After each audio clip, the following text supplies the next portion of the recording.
sangkatauhan, purihin ang Panginoon. Papuri sa kaitasan, siya'y papurihan, Diyos ng lahat. O papuri sa kaitasan, siya'y papurihan, ngayon at magpakailanman. Sa ngalan ng Ama at ng Anak at ng Espiritu Santo. Amen. Ang pagpapala ng ating Panginoon sa Kristo, ang pag-ibig ng Diyos Ama, at ang pakikipagkaisa ng Espiritu Santo naway suma inyong lahat. At sumaiyo rin. Patuloy po tayong nagdarasal para sa isa't isa. Ang ating mga kahilingan, ang mga nilalaman ng ating puso, pinagdadasal natin ating mga kapatid na narito sa simbahan at sa mga sumusubaybay sa pamamagitan ng online. Pakinggan, paboran ng Panginoong Senyor. Mga kapatid, aminin natin ang ating mga kasalanan upang tayo maging marapat gumanap sa banal na pagdiriwang. Inaamin ko Sa makapangyarihang Diyos at sa inyo mga kapatid, na lubha akong nagkasala sa isip, sa salita at sa gawa at sa aking pagkukulang. Kaya'y sinasamo ko sa mahal na Birheng Maria, sa lahat ng mga anghel at mga banal, at sa inyo mga kapatid, na ako'y ipanalangin sa Panginoong ating Diyos. Kaawaan tayo ng makapangyarihan Diyos, patawarin tayo sa ating makasalanan at patnubayan tayo sa buhay na walang hanggan. Amen. Panginoon, kaawaan mo kami.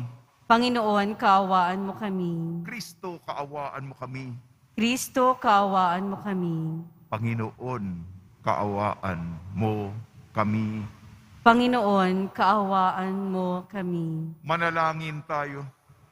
Ama naming makapangyarihan, ipagkalo mo kami makasamba sa iyo na may loobing taimtim na totoo at kami rin naway magmahal sa aming kapwa-tao na may damdaming ibinunsod ng kanyang Espiritu sa pamamagitan ng Kristo kasama ng Espiritu Santo magpasawalang hanggan. Amen. Magsiupo na po ang lahat.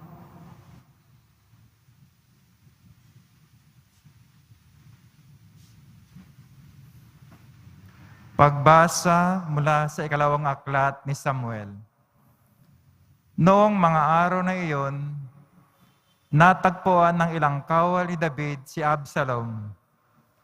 Nakita nila itong nakasakay sa mola at pagdaraan sa ilalim ng isang malaking puno ng insina, nasabit ang ulo nito sa mga sanga.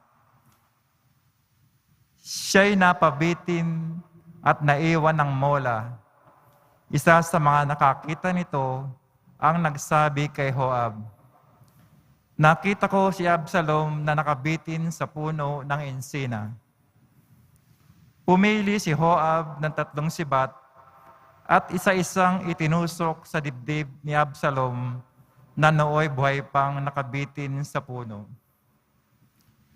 Nakaupo noon si David sa pagitan ng pintuang panlabas at pintuang panloob ng lungsod. Umakyat naman sa bantayan ng muog ang isang taliba. Pagtanaw niya ay may nakita siyang isang lalaking tumatakbong palapit.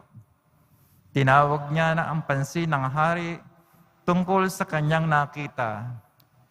Wika ng hari, kung nag-iisa, pihong may dalang mabuting balita. Sinabi sa kanya ng hari, "Diyan ka muna tumayo sa isang tabi." At gayon nga ang ginawa ni Ahimaas. Dumating naman ang kuisita at ganito ang sabi, "Mabuting balita, inyong kamahalan. Ngayong araw na ito'y iniligtas kayo ng Panginoon sa lahat ng naghihimagsik laban sa inyo." "Kamusta si Absalom?" tanong ng hari. "Sana'y sapitin ng lahat ng kaaway ng hari at lahat ng naghahangad manakit sa inyo ang sinapit ni Absalom." Sa balitang ito'y naghinagpis ang hari. Umakyat siya sa isang silid sa itaas ng pintuan ng lungsod at nanangis ng gayon na lamang. Wika niya, Absalom, Absalom, anak ko, bakit kaya hindi pa ako sa halip na ikaw ang namatay? May nagbalita kay Joab ng hari na nangis at nagduluksa sa pagkamatay ni Absalom. Kaya't nauwi sa pagduluksa ang tagumpay ng hukbo.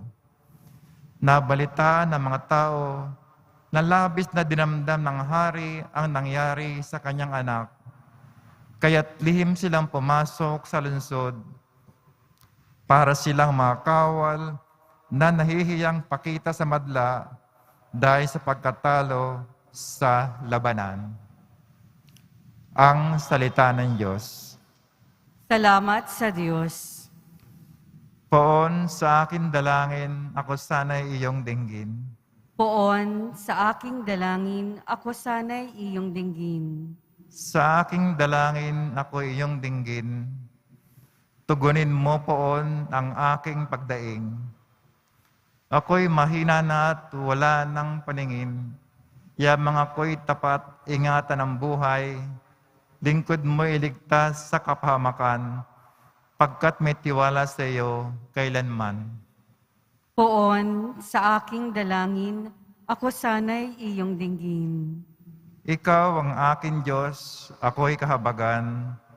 Sa buong maghapoy, siyang tinatawagan. Poon, ang lingkod mo'y dulutan ng galak, sapagkat sa iyo ako tumatawag.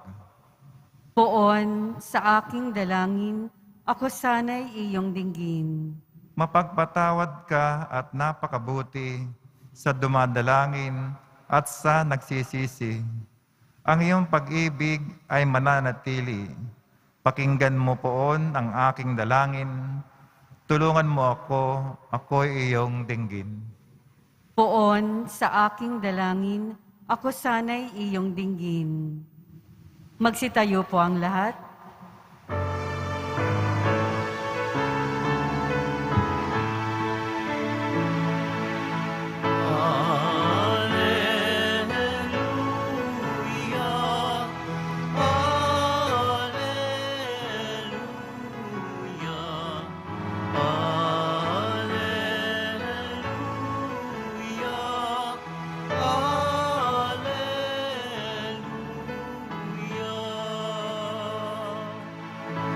Inako ni Jesucristo ang sakit ng mga tao upang matubos niya tayo. Alleluia, alleluia,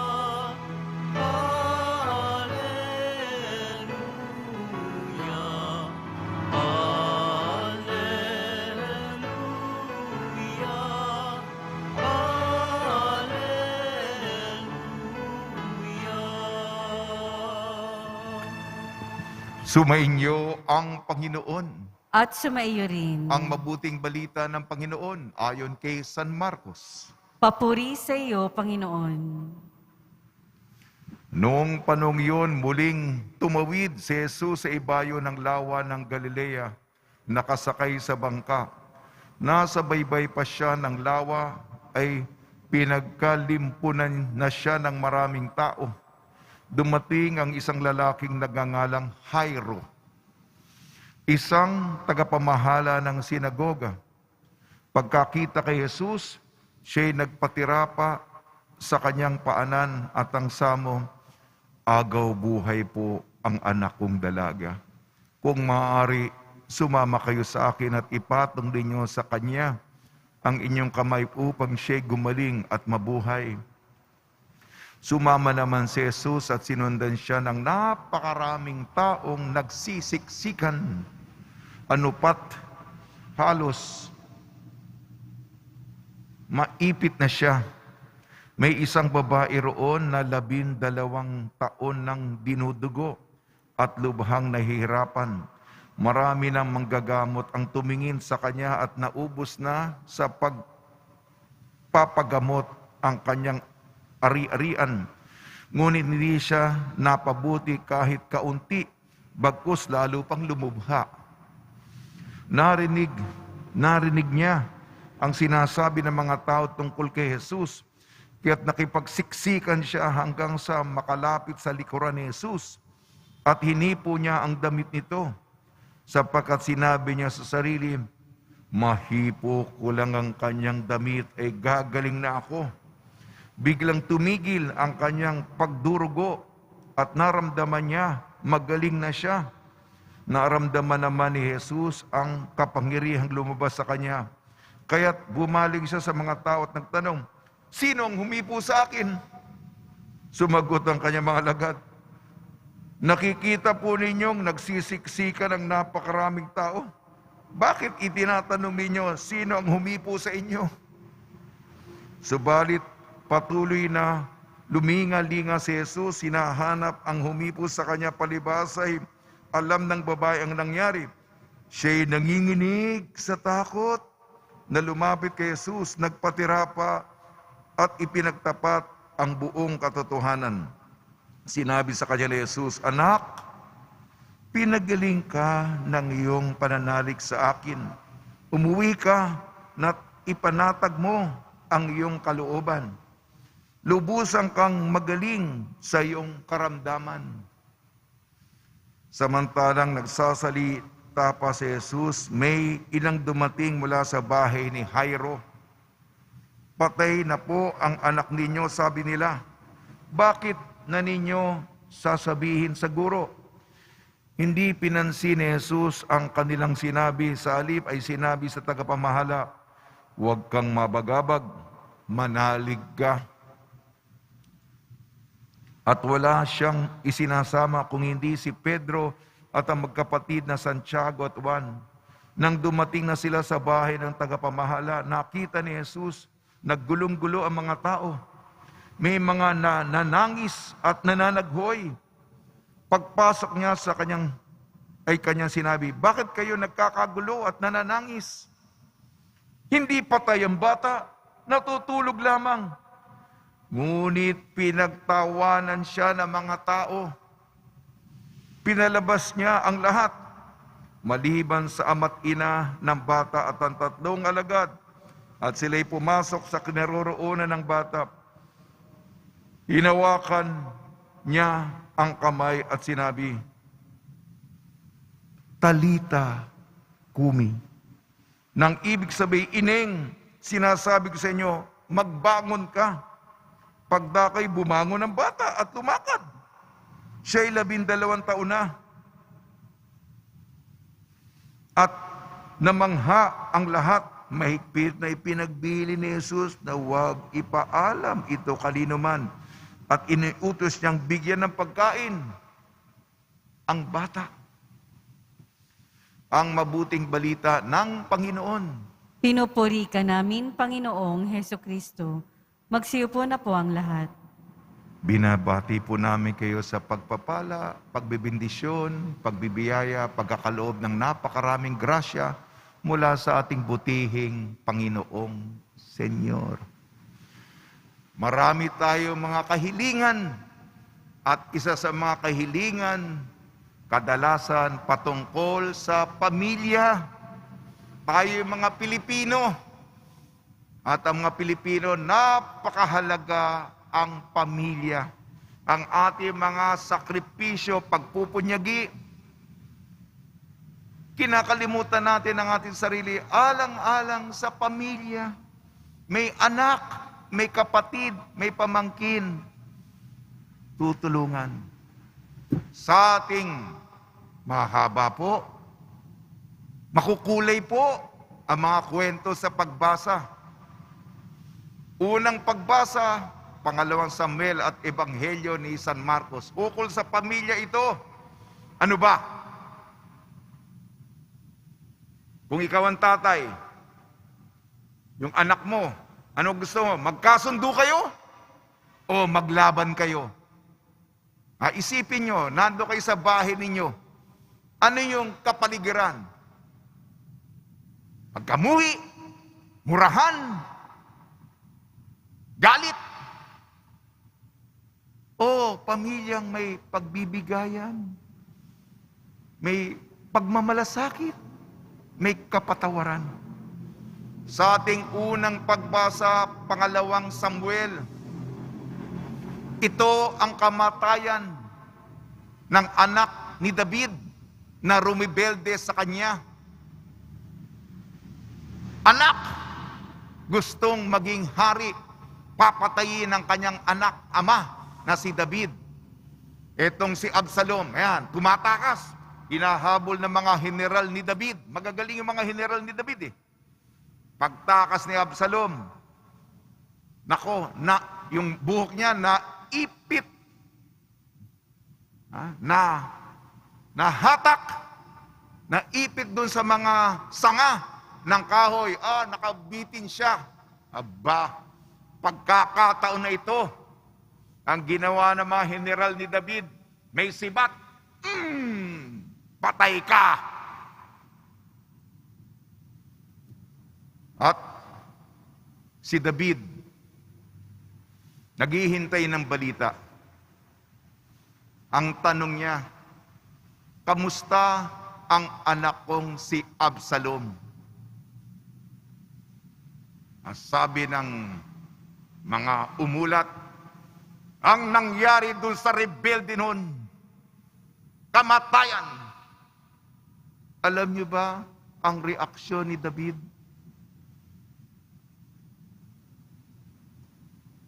Dugo ng aking dugo, buto ng aking buto. Absalom, Absalom, kung sana ako na lang ang namatay, imbis ikaw. Ang huling sandali ng kanyang anak na si Absalom, pagkagalit, pagkamuhi, gusto niyang patayin ama niya. Yan ang huling sandali niya. Walang pagkakataon na magkasundo ang ama at ng anak. Lumuha, tumangis, nalungkot ng malubha. Nakita ng mga general ni David na imbis matuwa, o sige, hindi yata ikinatuwa niya ang ginawa nating tagumpay. Napreserba natin ang kaharian niya, ang bahay niya. Alis muna tayo. Naalala ni David, bumalik tayo sa kasalanan ni David.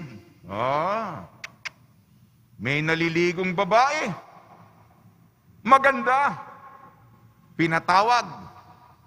Nakiapid. May asawa pala. Pinapatay. Ano ang sabi ng propeta? David, hindi ka mamamatay. Sige. Pero matutuklasan mo ang biyolensya, ang pagdalak ng dugo sa bahay mo. Kung alam mo lang ba ang epekto ng kasalanan mo? Kung alam mo lang ba ang bunga ng kasalanan mo? Kung alam mo lang ba ang resulta ng kasalanan mo? Yan. Bahay na nasira. Di ba pumubuo tayo ng tahanan? Ikaw ang tatay. Ikaw responsable. Paano pinalaki ang anak mo? Pasensya na, ha? Unang pagbasa. Mabago naman natin sa ebanghelyo natin. Sapagkat pumili po tayo. Ito naman may isang tatay. Mataas ang katungkulan niya. Siya'y tagapamahala ng sinagoga. Alam niya nagpapagaling si Jesus. Siya ang Mesiyas. Nagpatira pa siya. Guro, Parang awa niyo na. Agaw buhay ang anak ko. Nakiusap siya. Alam niyo po, kanina nagbabasa ako ng ebanghelyo, yung iba sa inyo nakatingin na sa kwan. Kasi mahaba nga naman, mahaba yung mga pagbasa natin eh. Minsan nainip na. Nainip na kayo makinig. Alam niyo po, minsan, napakadaming tao. Di ba? Kahit ako, kahit yung mga naglilingkod dito. Katawan ni Kristo, katawan ni Kristo, katawan ni Kristo. At dito sa ritual natin, di ba? Katawan ni Kristo, amen. Ganon, para mabilis ang transaksyon natin, di ba? Minsan, lalo na sa simbahan ng Quiapo, meron pang nagbibigay ng komunyon, may counseling pa. Father, pagdasal niyo naman ako. Malubha ang karamdaman ng anak ko. Papakita pa yung picture. Yung mga mangungumunyon pa. Ano to? Di ba? At hindi lang dito, kaya humaba ang ating ebanghelyo. Di ba nagsisiksikan yung mga tao, napakakapal ng mga tao. Yung isa naman, babaeng 12. Katulad ninyo, basta meron tayong padamit. Di ba? Naku, haba-haba ng hawakan natin yung damit ng Nazareno. Yan. Yan ang batayan. Mahawakan ko lang ang laylayan ng kanyang damit. Gagaling na ako. Si Jesus, sino humuy po sa akin? Yung mga alagad niya, pambihira naman. Kitang-kita nga, nagsisiksikan tayo, nagtutulakan tayo, dami-daming tao. Tatanungin pa sa atin kung sino humipo sa kanya. Tumingin-tingin si Jesus. Nakita. Ako po yun. Alam nyo, pasensya, minsan ako, mga naglilingkod din, nawawalan na rin ng pasensya. Di ba? Mainit ang ulo dami. Marami pa akong gagawin. Imbis na uminit ang ulo ni Jesus. Kung ako yun, mainit ang ulo ko. Dami-dami. Napagod na ako. Di ba? Napatawarin niyo ako, tao lang ako, napapagod din ako. Imbis na magalit si Jesus, maamo pa, mabait pa. Sinabi sa babaeng nagdurugo. Kinuwento niya 12 taon na akong nagdurugo. Naubos na yung mga pera ko sa mga manggagamot. Imbis na gumaling ako, lumala pa. Nagalit pa si Jesus. Hindi po. Pinagaling ka ng iyong pananampalataya. Mabait si Jesus. Hindi ito yung punto. Yung humiling. Tapos na po. Patay na po ang bata. Papunta siya doon kay Jairo, di ba? Para mahipo yung Sabi ni Jesus, hindi patay ang bata, natutulog lamang. Ano yung reaksyon ng mga tao? Ha, ha, ha, ha, ha, ha, ha, ha. Tatawanan. Alam nyo, napakabait ng ating Panginoon, hindi napapagod. Tanong sa mga naglilingkod sa simbahan ko, napakadaming tao, yung mga kolektora, yung mga papagod na kami, kakabasbas, dami-dami nyo, nandun pa sa labas, brother. Alam nyo pa, nakukuha pa ni Jesus. Kung ako yun, nakipagtalo pa ako sa mga tao siguro. Pagpasensya yung mga pare, kung nauubusan yung aming pasensya, tao lamang kami. Pero si Jesus,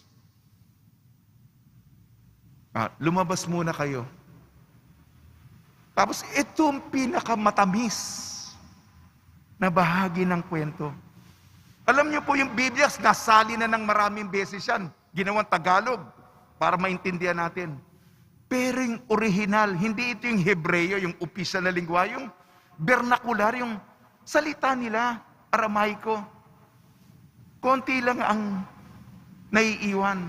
Bakit? Kasi nga napakatamis ng karanasan ito. Narinig ng tatay, Talita kumi, ineng. bumangon ka. Naalala nila yon, Ineng, bumangon ka. Kahit na napakabanyaga itong kataga nito, hanggang ngayon naiiwan pa. Ito'y kakaiba doon sa karanasan ni David. Ito, ang pamilya nagyakapan. Nagyakapan, akala ko nawala kita. Yung tatay, yung nanay, yung pamilya, nagyakapan sa tuwa, ang reunyon. Akala mo nawala. Ngayon, pumili ka.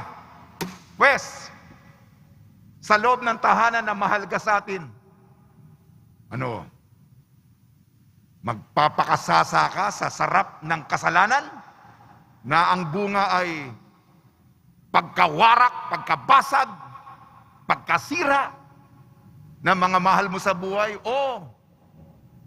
Yan. Isang pamilyang buo, isang pamilyang buklod, pinagmamalasakitan, sakripisyo araw-araw. Okay na, medyo, sige na. Pag nilayan po natin, ipagdasal natin ang lahat ng mga pamilya natin. Mahalaga na tayo nagpapatawad, tayo nagkakaisa. Sa tulong ni Maria, ni San Jose, nawa po ang ating tahanan ang mag-anak, maging buklod, nananampalataya, nagdadasal, sumasamba sa iisang Panginoong nagmamahal.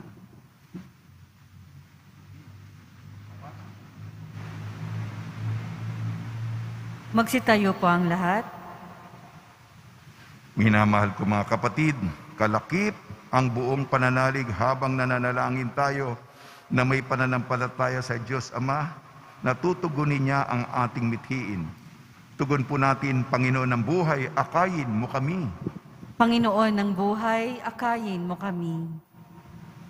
Ang simbahang Katolika sa buong daigdig, naway maging simbolo ng nagpapagaling na gawain ni Kristo sa pamamagitan ng kanyang pag-aaruga. Manalangin tayo. Panginoon ng buhay, akayin mo kami. Tayong lahat naway makilahok at makiisa sa mga nagnanais na mapanatili ang kalusugan at kalinisan ng ating kapaligiran. Manalangin tayo. Panginoon ng buhay, akayin mo kami. Ang mga doktor at mga nurse at yung manag-aalaga ng mga may sakit, naway maipakita nila ang habag at kahinahunan ni Kristo. Manalangin tayo. Panginoon ng buhay, akayin mo kami. Ang siyensya sa panggagamot, naway dagling makatagpo ng lunas sa mga di karaniwang karamdaman na nagiging hadlang sa mga nagdurusa. Manalangin tayo. Panginoon ng buhay, akayin mo kami.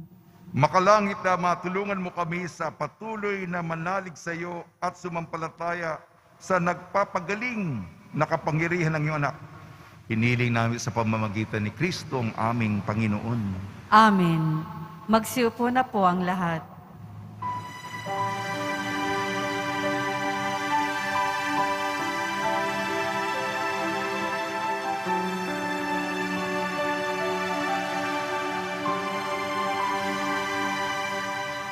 O Diyos, among di mabilang, tanggapin mo, yaring naming alay.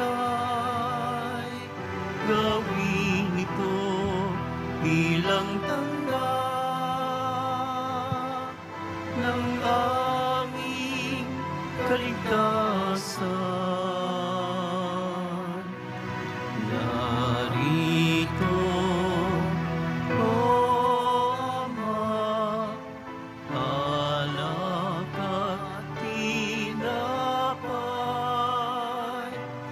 bunga ng lupa at ng aming paggawa.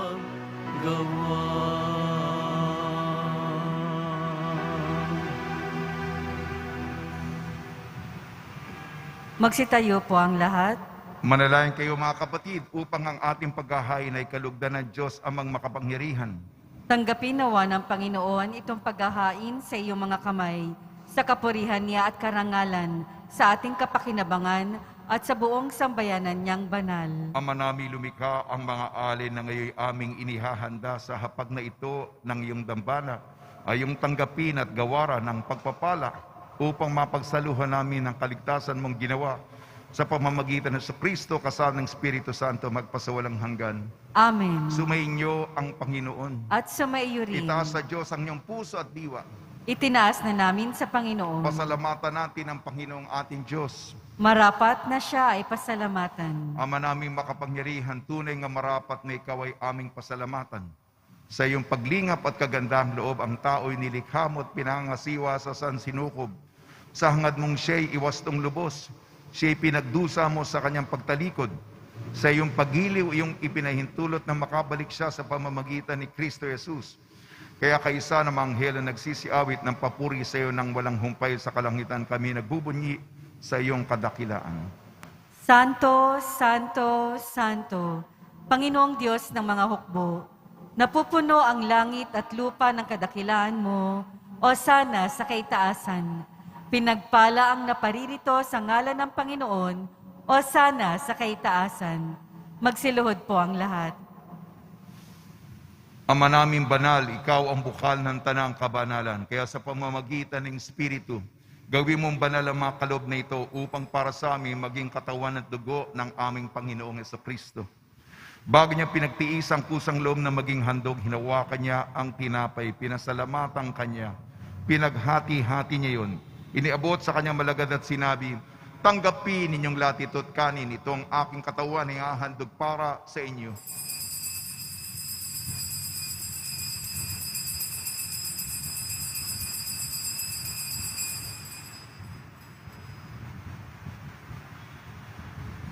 Gayon din naman nung matapos ang hapunan, hinawakan niya ang kalis, muli kanyang pinasalamatan.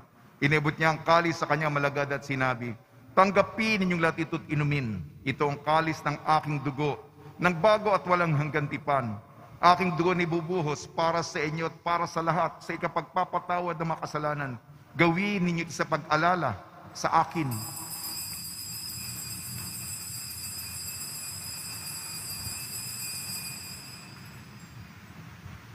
Magsitayo po ang lahat. Ipagbunyi natin ang misteryo ng pananampalataya. Si Kristo'y namatay, si Kristo'y nabuhay, si Kristo'y babalik sa wakas ng panahon. Ama, ginagawa namin ngayon ang pag-alala sa pagkamatay at muling pagkabuhay ng iyong anak.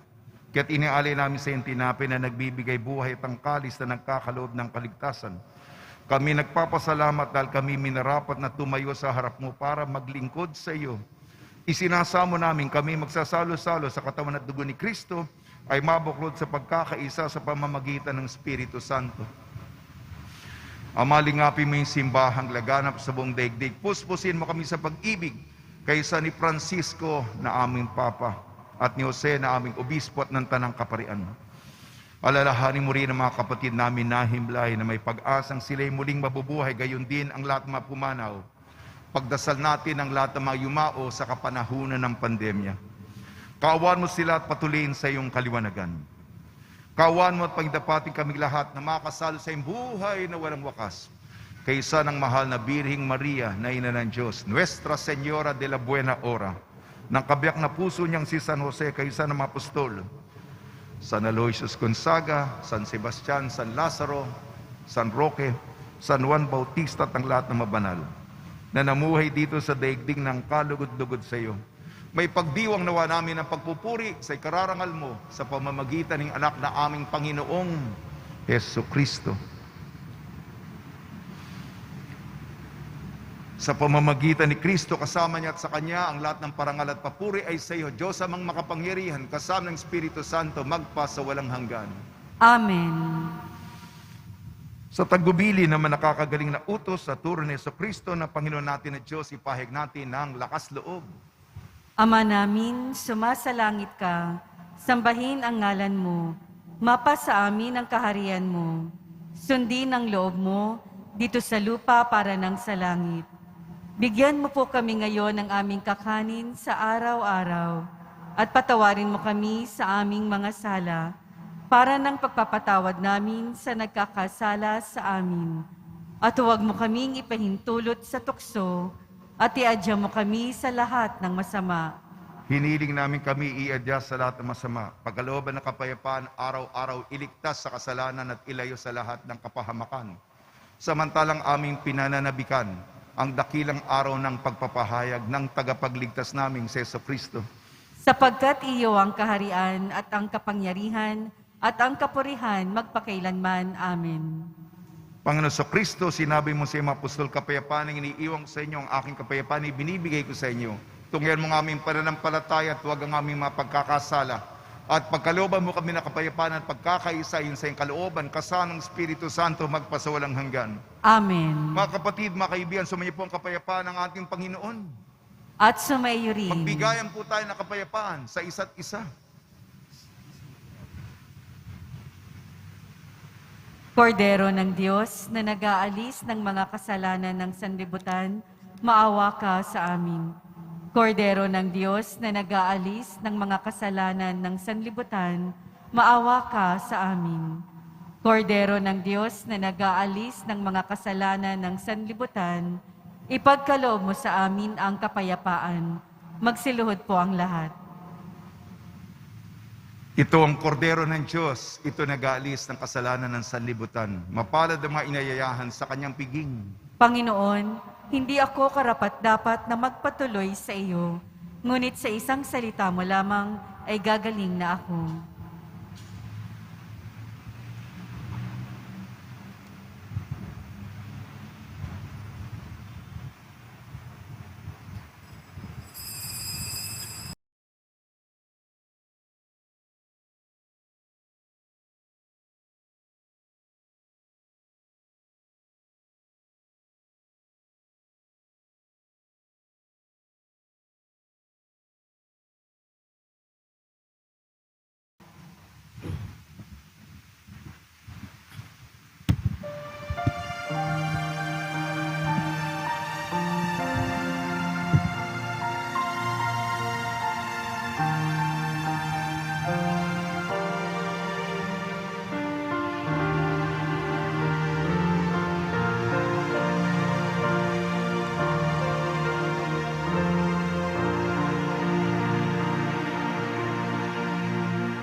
Magsitayo po ang lahat.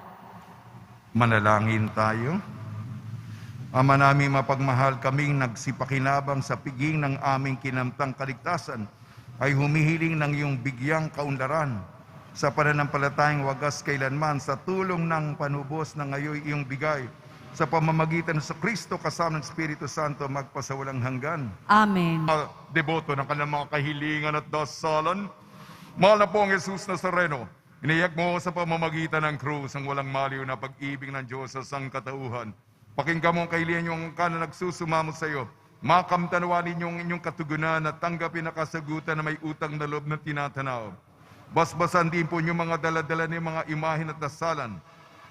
Sa pamamagitan ng bendisyon nito, naway maalala ng mga pangalan sa binyag, na ibigin at paglilingkuran bilang Panginoon, magpa sa walang hanggan.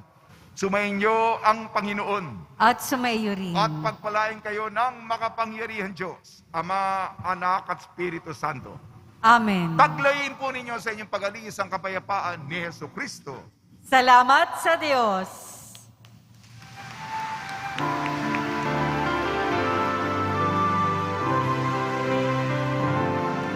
Nuestro Padre Jesus Nazareno, sinasamba ka namin. Pinipinto mo ka namin. Aral mo ang aming buhay at kaligtasan. Nuestro Padre Jesus Nazareno, iligtas mo kami sa kasalanan. Ang krus mong kinamatayan ay sagisag ng aming kaligtasan. Nuestro Padre Jesus Nazareno, dinarangal ka namin. Nuestro